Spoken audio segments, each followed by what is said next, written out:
Hello student, welcome back to my YouTube channel. आज हम आपकी वर्कशीट नंबर 15 करने वाले हैं, जो आपकी 16 नवंबर की ये वर्कशीट है। तो यहाँ ये आपकी जो सामाजिक एवं राजनीतिक जीवन वाली पुस्तक है, उसे आप पढ़ सकते हो। उसी का ये टॉपिक लिया गया है, जो हम आज भी कंटिन्यू कर रहे हैं। काफ़ी बड़ा चैप्टर है ये। और क्लास 7 के लिए यहाँ बच्चे आप अपना नाम लिखोगे, अपने क्लास टीचर का नाम लिखोगे। अगर आप मेरे चैनल पे बच्चे नए हैं तो इस चैनल को ज़रूर सब्सक्राइब कर लें। एक बटन इसमें बना होगा आपका रेड कलर का, और एक इस तरीके से करके हैंड बना है लाइक करने का, जिसमें थंब ऊपर की तरफ है, यानी कि अंगूठा ऊपर की तरफ है। तो इसे लाइक कर दें और इसे अपने एक देश को मतलब अपने दोस्त को ज़रूर से शेयर करें। क्लियर है? तो इसमें जो टॉपिक हम करने वाले हैं बच्चों, समानता करने वाले हैं। तो आइए हम स्टार्ट करते हैं। संसार के अधिकांश लोकतंत्रीय देशों में समानता के मुद्दे पर विशेष रूप से संघर्ष हो रहे हैं। देखा जाए तो संसार के जो मोस्टली देश हैं जहाँ पे लोकतंत्र है, हमारे जैसी व्यवस्थाएं हैं, जैसे लोकतंत्र के थ्रू चुने जाते हैं, वहाँ समानता के मुद्दे पे विशेष संघर्ष चले हैं।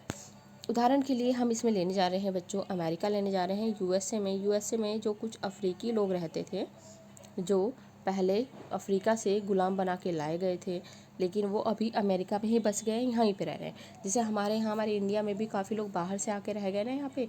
तो इसी प्रकार से यूएसए का पहले इस पे कब्जा था, अफ्रीका पे। तो यहाँ से क्या है, कुछ लोग गुलाम बना के ये यूएस से ले आए थे। तो अब क्या है, वो लोग वहीं बस गए। आगे हम देखते हैं कि वहाँ पे इनकी कैसी स्थिति है। अब अफ्रीकी अमेरिकन लोग जिनके पूर्वज गुलाम थे और अफ्रीका लाए गए थे, वे आज भी अपने जीवन को मुख्य रूप से असमान बताते हैं। ये आज भी ये बताते हैं कि हमारे साथ असमानता का व्यवहार हो रहा है, हमारे साथ समान व्यवहार नहीं किया जाता है। क्यों? क्योंकि अफ्रीका के से लाए गए थे। जबकि 1950 के अंतिम दशक में अफ्रीकी अमेरिकनों को समान अधिकार दिलाने के लिए आंदोलन हुआ था। तो 1950 में बच्चों क्या हुआ था, यहाँ एक आंदोलन हुआ था, जिसमें जो अफ्रीकी अमेरिकन हैं, अफ्रीकी अमेरिकन इसलिए बोला जा रहा है क्योंकि अफ्रीका के लोग जो अमेरिका में आके उस टाइम पे जब बसाए गए थे, तो ये कहते हैं कि आज भी इनको जो है आपको कि आंदोलन जो हुआ इनको समान अधिकार दिलाने के लिए जो आंदोलन किया गया था, कब किया गया था ये? 1950 में, ताकि इनको भी समान अधिकार प्राप्त हो। इससे पहले कि अफ्रीकी अमेरिकनों के साथ संयुक्त राज्य में बहुत असमानता का व्यवहार होता था और कानून भी उन्हें समान नहीं मानता था। ये देखो बच्चों, ऐसी व्यवस्था थी कि पहले क्या था, इनके साथ और भी ज़्यादा जब 1950 यानी कि जो आपका ये 1950 में ये आपका ये आंदोलन हुआ है, उससे पहले इनके साथ और बुरा व्यवहार होता था, बहुत ज़्यादा।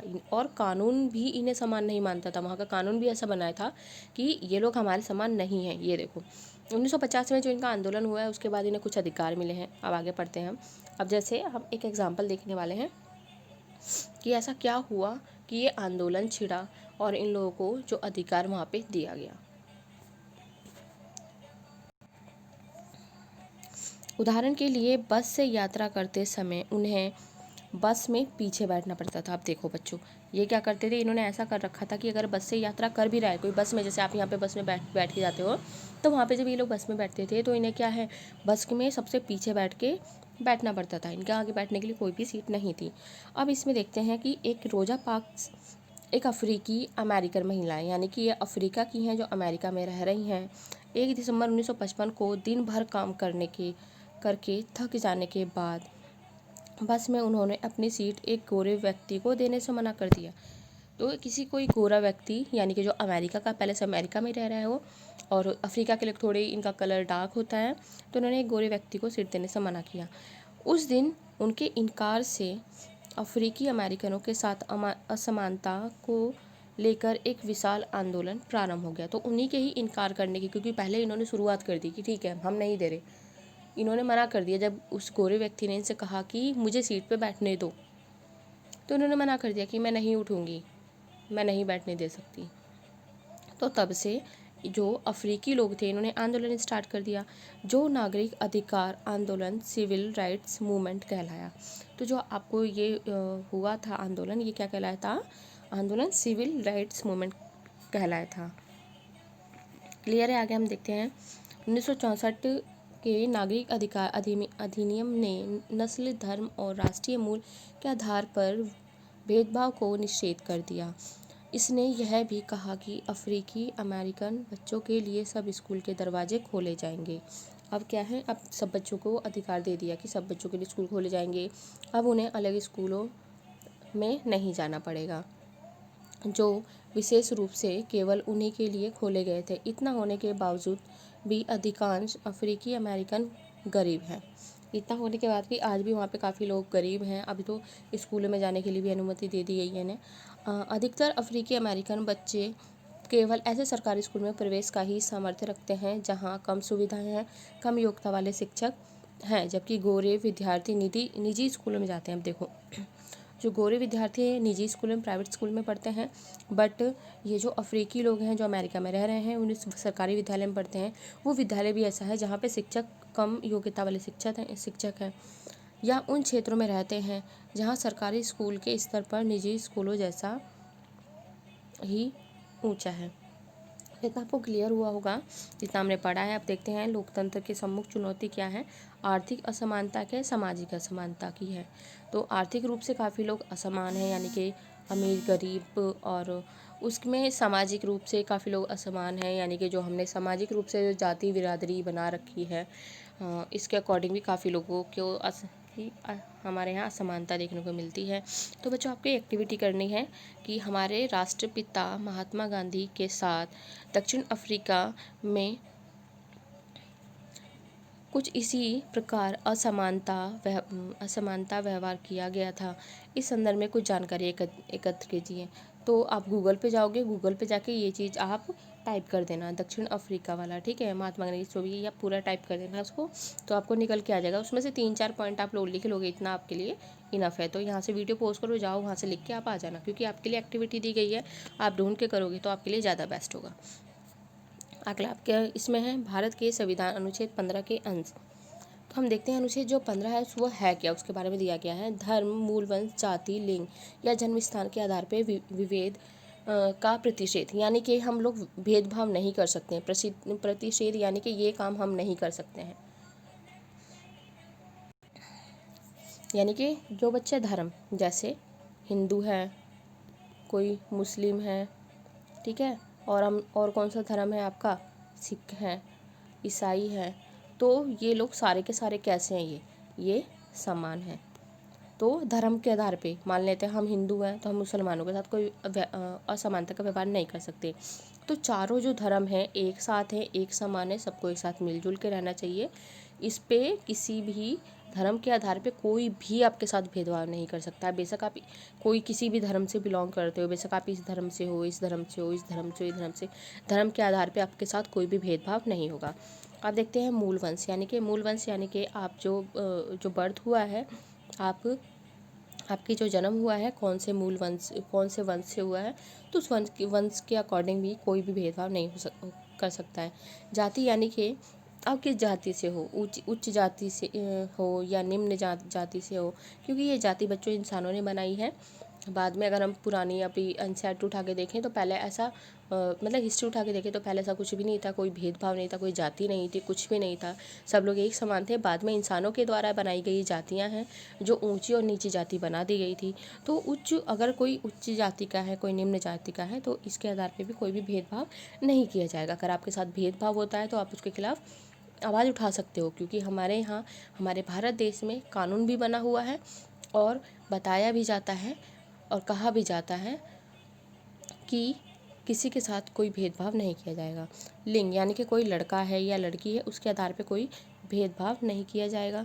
जन्म स्थान, यानी कि उसका जन्म कहाँ हुआ है, कई कई ऐसी जगह है उसको लेके उसका मजाक उड़ाया जाता है, लेकिन ऐसा हमारे यहाँ नहीं किया जाएगा। प्रतिषेध, यानी कि इसकी मनाही है, यह काम नहीं करना है। इतना आपको क्लियर हुआ होगा। इसके बाद हम चलते हैं, फर्स्ट पॉइंट है आपका, राज्य किसी नागरिक के विरुद्ध केवल धर्म, मूल वंश, जाति, लिंग, जन्म स्थान या इनमें से किसी के आधार पर कोई विभेद नहीं करेगा।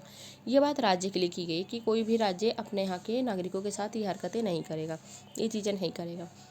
नेक्स्ट है, कोई नागरिक केवल धर्म, मूल वंश, जाति, लिंग, जन्म स्थान या इनमें से किसी आधार पे। अब देखो, अब आती है कोई नागरिक। यहाँ नागरिक को बात की गई है कि नागरिक यानी कि मतलब जो आपके यहाँ के आसपास के कुछ लोग होंगे, आपके यहाँ के जो आसपास के कुछ लोग, अगर आपने देखा हो अगर कोई भेदभाव कर रहा है तो वो कौन कौन से लोग हो सकते हैं। देखो, जैसे ये किसी नागरिक को ये काम नहीं करना है, जैसे दुकानों, सार्वजनिक भोजनालयों, होटलों और व सार्वजनिक मनोरंजन के स्थानों में प्रवेश, यानी कि इनमें प्रवेश के लिए ये मना नहीं कर सकते हैं। कोई भी व्यक्ति किसी भी जगह जा सकता है, अपना खाना खा सकता है, घूम सकता है।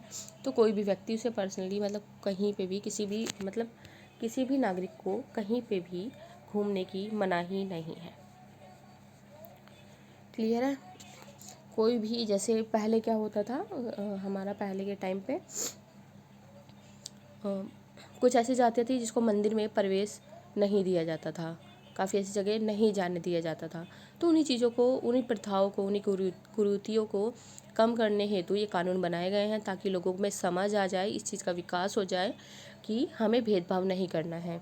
नेक्स्ट इसमें है पूर्णतः है या भागत राजनिधि से पोषित या साधारण जनता के प्रयोग के लिए समर्पित कुओं, तालाबों, स्नान घाटों, सड़कों और सार्वजनिक समागम के स्थानों के उपयोग के संबंध में किसी भी निर्योग्यता, दायित्व, निर्बंधन या शर्त के अधीन नहीं होगा। तो इसमें देखो बच्चों क्या है, कोई भी राज्य निधि से पोषित, यानी कि राज्य के अंदर कोई भी ऐसी चीज़ है जो राज्य से के द्वारा पोषित की जा रही है, राज्य उस पर खर्चा कर रहा है, जो साधारण जनता के प्रयोग के लिए है। जैसे कुआं है, आपके जैसे गांव वगैरह हो गए, या कोई भी ऐसी जगह कोई कुआं बना दिया, तालाब बना दिए, स्नान घाट बना दिए जो राज्य ने बना रखे हैं, सड़कें बना रखे हैं जो राज्य ने बनाई हैं, सार्वजनिक समागम के जो भी स्थान हैं, ऐसे पब्लिक प्लेस हैं जो भी, उसमें क्या करना है, किसी को भी इस तरीके से भेदभाव नहीं करना है, इक्वल है, सबके लिए ये समान है। क्लियर है आपको इतना। अब चलते हैं हम आगे।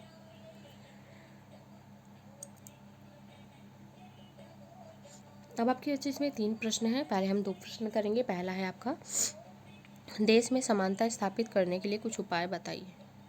तो आइए हम करते हैं इसको। तो आप देख सकते हैं पहला क्वेश्चन है कि देश में समानता स्थापित करने के लिए कुछ उपाय। तो हम इसे देखेंगे कि देश में समानता स्थापित करने के लिए कुछ उपाय इस प्रकार हैं। हम किस प्रकार से समानता स्थापित कर सकते हैं, सब समझते हुए चलेंगे। शिक्षा, बच्चों हम शिक्षा जो ये है इसके थ्रू हम समानता स्थापित कर सकते हैं। जैसे अब एक विद्यालय में देखो, आप खुद देखो, आपके विद्यालय में जो आप पढ़ने आते हो, आपका क्लासरूम है, तो उस क्लासरूम में कितने धर्म, जाति के आधार पे बच्चे बैठते हैं, ठीक है। लेकिन आप लोग उस क्लास में कैसे रहते हो, मिलजुल के, सबके डेस्क बने होते हैं, कोई भी किसी डेस्क पे बैठ जाता है, सब बच्चे कैसे रहते हैं, मिलजुल के रहते हैं, वहाँ पे बातें, साथ में खाना खाते हैं। तो यहाँ पे जो भेदभाव कहीं पहले चलता था वो चीज़ अब कम हो गई है। क्लियर है आपको। तो शिक्षा ऐसा है जो हमारे यहाँ पे समानता को बढ़ावा दे रहा है, और ऐसी जो पहले से चली आ रही व्यवस्था है उसको कम कर रहा है। क्योंकि पहले जो जाति के आधार पे, धर्म के आधार के बच्चे आपस साथ में खाना भी नहीं खाते थे, कि ये तो उस जाति का, खाना भी नहीं खाने दिया जाता था। लेकिन धीरे धीरे धीरे धीरे शिक्षा, एजुकेशन को देखते देखते हुए अब देखो, मिड डे मील जो आपको स्कूल में मिल रहा है, बच्चे क्या करते हैं, आपस में साथ में बैठ के खाना खाते हैं। तो वो पहले की जो चीज़ें थी अब वो ख़त्म हो गई हैं। विकास, सेकंड आपका है विकास। तो विकास यानी कि जैसे जैसे विकास होता रहेगा, लोगों के पास अर्निंग आ जाएगी, रहन सहन सही हो जाएगा, तो उसके बाद क्या होगा, जो ऐसी असमानता की भावना है वो धीरे धीरे करके कम होती चली जाएंगी। तो विकास भी समानता स्थापित करने के लिए एक अच्छी महत्वपूर्ण भूमिका निभाता है। सामाजिक सुरक्षा प्रदान करके, तो कुछ ऐसे वर्ग बच्चे ऐसे हैं जो, जैसे कुछ ऐसे धर्म हैं जिनकी संख्या काफ़ी कम है, कुछ ऐसी जातियां हैं जिनकी संख्या काफ़ी कम है, तो उनको सामाजिक सुरक्षा प्रदान करके, तो उनको ये सुरक्षा प्रदान की जाए कि हाँ, आप हमारे यहाँ पे रहिए, आपके साथ कोई भी ऐसा गलत व्यवहार नहीं होगा। तो जब उनको पूरी श्योरिटी मिलेगी कि हाँ, हमारे साथ गलत व्यवहार नहीं होगा, तो वो लोग भी सही प्रकार से रह सकेंगे। तो एक तरीके से समानता डेवलप होगी। तो आपको क्लियर है, 3 पॉइंट आपके यहाँ पे, इसे नोट करें जल्दी से, फिर हम चलते हैं सेकंड आंसर की तरफ। सब बच्चे से नोट करेंगे, आपको टाइम दिया जा रहा है पूरा।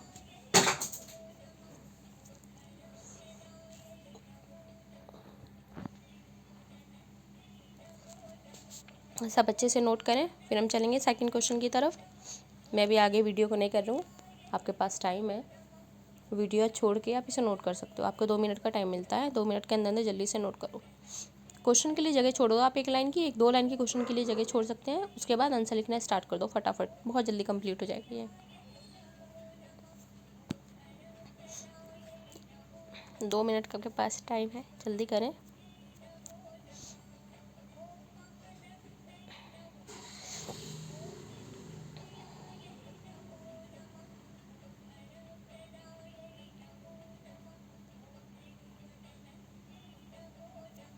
अगर आप लिख चुके हैं तो चलते हैं सेकंड क्वेश्चन की तरफ। आपको वीडियो कैसी लगती है कमेंट करके ज़रूर बताएं। तो हम चलते हैं सेकंड क्वेश्चन करेंगे अब। तो बच्चों जो सेकंड क्वेश्चन आपका है, भारतीय संविधान समानता को किस प्रकार सुनिश्चित करता है, वर्णन कीजिए। तो भारतीय संविधान किस प्रकार करेगा समानता को सुनिश्चित, वर्णन करेंगे। तो इसमें जो आपका है बच्चों, ये आंसर नंबर आपका 2 है, तो इसे ज़रूर देखें आप। तो जो बच्चे लिखना चाहते हैं साथ के साथ आप इसे नोट कर सकते हो। बच्चे आप साथ के साथ नोट कर लो इसे, क्योंकि आपका टाइम बचेगा फिर। और नोट करते रहें और सुनते रहें जो मैं कहती चली जाऊँगी। सबसे पहले आप लिखोगे समानता। आंसर 2, समानता का अभिप्राय यह है कि प्रत्येक व्यक्ति को राजनीतिक समानता, नागरिक समानता और सामाजिक समानता और आर्थिक समानता सुलभ हो। क्योंकि सब नागरिकों की समानता मिलनी चाहिए। कौन कौन सी? नागरिक समानता, ठीक है, नागरिक स्तर पे, सॉरी, राजनीतिक समानता और नागरिक समानता, और जो सामाजिक लेवल पे है ऊंच नीच नहीं होनी चाहिए, और आर्थिक समानता, आर्थिक रूप से भी वो लोग ज़्यादातर समान हो। संविधान के 5 अनुच्छेद, जो कि मतलब टोटल 5 अनुच्छेद की बात कर रहे हैं हम, 14 है, यानी कि 14, 15, 16, 17, 18, ये जो अनुच्छेद हैं समानता के अधिकार को सुनिश्चित करते हैं। ये यही बताते हैं कि जो हमारे यहाँ के नागरिक हैं उनको ये समानता मिलनी चाहिए। इस अनुच्छेदों के बेस पे अगर उनके साथ कोई भी अव्यवहार हो रहा है या समानता का व्यवहार हो रहा है तो अपनी आवाज़ वो उठा सकते हैं, क्योंकि हमारे संविधान में कहा गया है किसी के साथ कोई भी भेदभाव की मनाही है, कोई भी भेदभाव नहीं करना है। तो बच्चे आप इसे जल्दी से नोट करो, फिर हम चलेंगे आंसर नंबर 3 की तरफ।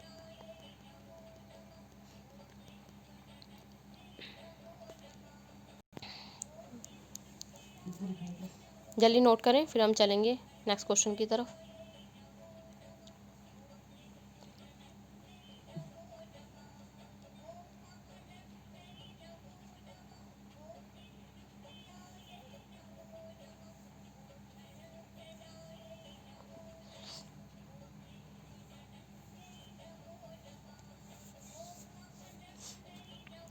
आई थिंक नोट हो गया होगा आप क्वेश्चन ये। चलते हैं क्वेश्चन नंबर 3 की तरफ। तो थर्ड क्वेश्चन बच्चों आपका इसी में ही है, वो मैंने नहीं नोट किया क्योंकि आपको इसी में मिल जाएगा। तो इसमें देखो आपका थर्ड क्वेश्चन है, 1964 में, यानी कि प्रश्न नंबर 3 है, 1964 में अमेरिका में नागरिक आंदोलन क्यों प्रारंभ हुआ था। मैं पढ़ा था ना अमेरिका में क्यों हुआ था, क्योंकि वहाँ पे जो अफ्रीकी लोग थे, अभी लिखोगे नहीं, अफ्रीकी अमेरिकन लोग थे, तो उनके साथ जो भेदभाव होता था उसके कारण हुआ था। तो आइए हम चले देखते हैं इस आंसर को सबसे पहले।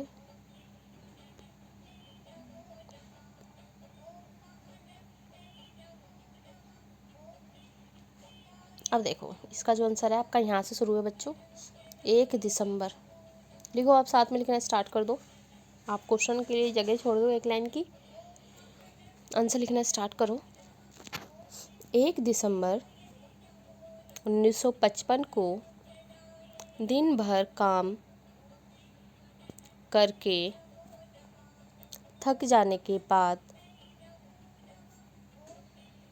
बस में उन्होंने अपनी सीट एक गोरे व्यक्ति को देने से मना कर दिया।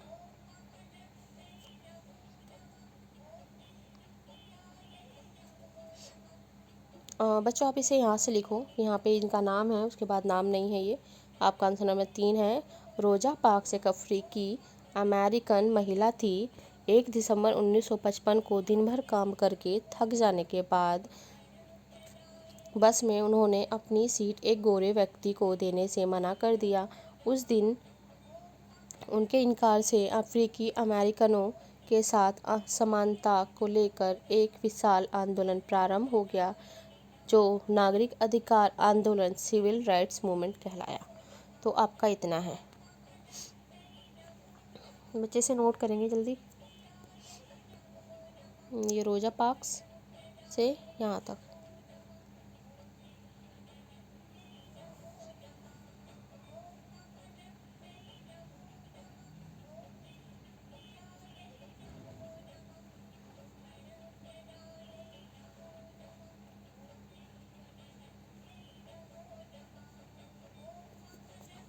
अब इसे नोट करो, फिर हम फिनिश करते हैं, क्योंकि जो बच्चे ऑनलाइन कर रहे हैं उन्हें घर वर्कशीट नहीं मिलती है घर के लिए, फ़ोन से ही करना होता है। तो आप यहीं से नोट कर लो वीडियो पोस्ट करके, या थोड़ी देर तक मैं वेट कर लेती हूँ 2 मिनट तक, आप तब तक इसे वेट कर लो। आपके पास 1 मिनट का टाइम है, जल्दी से नोट करेंगे सब बच्चे। 3-4 लाइनें हैं, ज़्यादा नहीं है।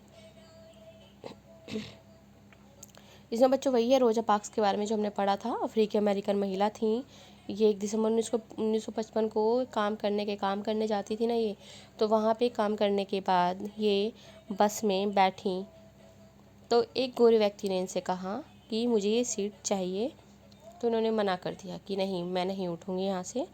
तो उस दिन जो इन्होंने इनकार किया था, तब के बाद से इन्हें एक वो मिल गया, प्रोत्साहन मिल गया, एक साथ मिल गया कि हाँ, जो अफ्रीकन लोग थे कि हमें भी अब अपने समानता को लेके कुछ ना कुछ करना चाहिए। तो वहीं से ही असमानता को लेके एक विशाल आंदोलन चालू हो गया। यही आंदोलन बाद में कहलाया नागरिक अधिकार आंदोलन, सिविल राइट्स मूवमेंट कहलाया था। सबसे पहला यही हुआ था।